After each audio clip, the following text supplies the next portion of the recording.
ste nekad svirali električnu gitaru bez struje? Ja jesam. Život je ponekad takav.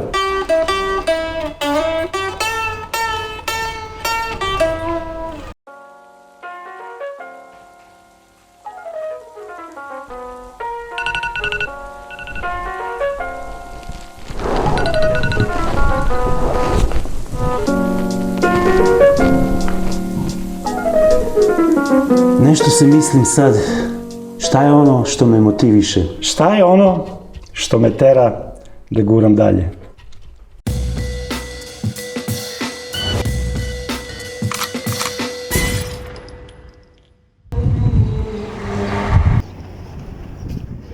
Do pre jedno 8-9 godina sam radio u RTB-u, današnjem Ziđinu. Evo te, da li je već prošlo toliko. Ta priča je i ta kompanija su toliko super nadrealni. Čim budem izvadio snimke iz starog kompa, obećavam da ću napravim emisiju samo o toj kompaniji, jer toliko je nerealno. Jednom prilikom su mi moja sadašnja supruga, tadašnja devojka i moj burazder rođeni rekli: brate, ti kad se vratiš sa posla, kao da mrak uđe s tobom u kuću. RTB je san snova svih Borana koji ne rade tamo i noćna mora svih onih koji tamo rade.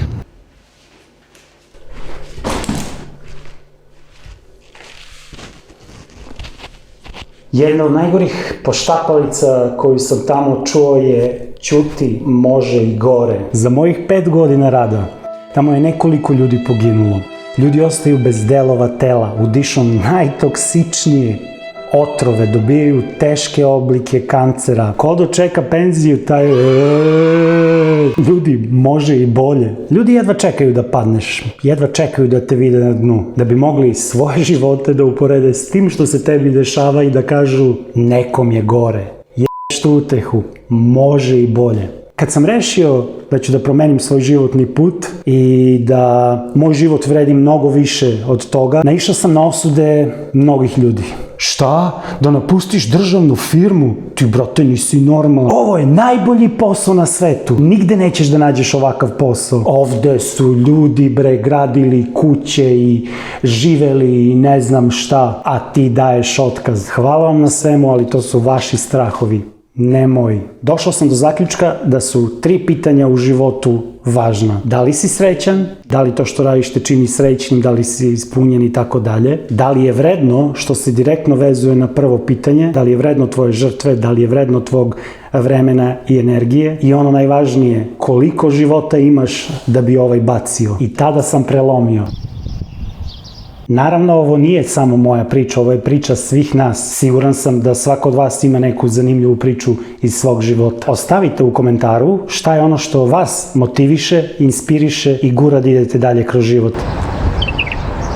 Šta je to što mene motiviše? Su pre svega male životne transformacije, ali i one veće u radu sa ljudima. Kada dotičemo tuđe živote. Bilo da se ta transformacija dešava ljudima na fizičkom planu, bilo da su to emotivne i mentalne kroz razrešavanje raznih procesa koji su ih gušili, kočili ili onemogućavali da žive punim plućima. Takođe, ono što mene motiviše su pre svega moji prijatelji koji su tu da me podrže i moja porodica, da budu bezuslovno moja podrška, da me negde usmeravaju tome šta drugi ljudi mogu, žele, šta im je potrebno. Takođe, vrlo volim da učim nove stvari, bilo da su to aktivnosti, akcije u prirodi, poznavanje novih ljudi ili učenje novih tehnika, metoda rada sa ljudima. To je nešto što zaista mene može da izmotiviše da ja budem zadovoljna svojim danom.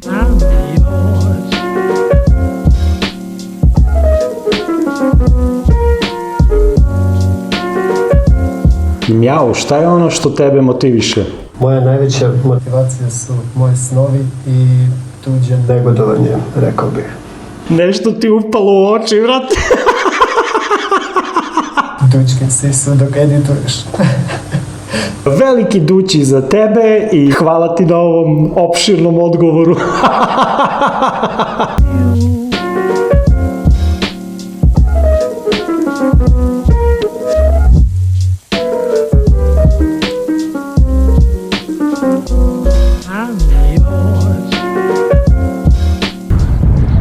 volimo ovaj grad. Ljubav je moja najveća. Šta tebe motiviše?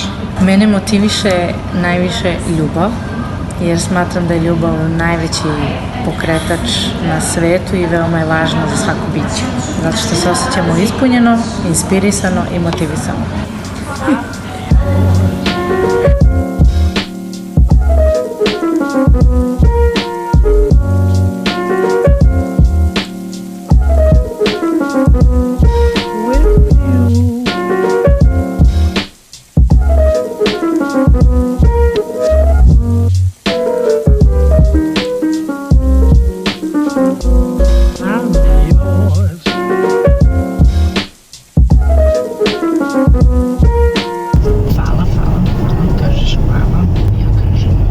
Ja kažem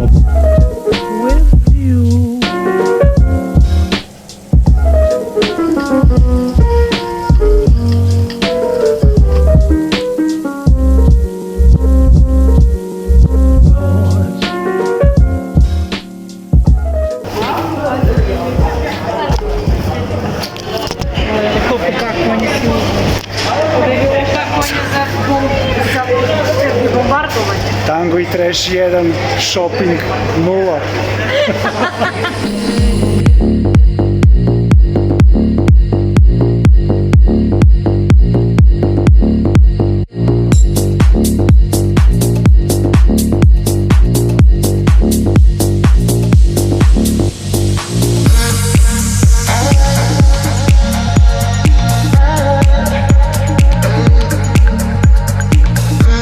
Šta mene inspiriše? Ja sam ovde, moji snovi, želje i ambicije su ovde. Sve ovo između je život. Mene inspiriše život. Ostavite još jednom u komentaru šta je ono što vas inspiriše, šta je ono što vama pričinjava zadovoljstvo, koji su vaši snovi, želje i ambicije. Nadam se da vam se video dopao, ako jeste like, share, subscribe i do sledećeg videa. Ćao, zdrav!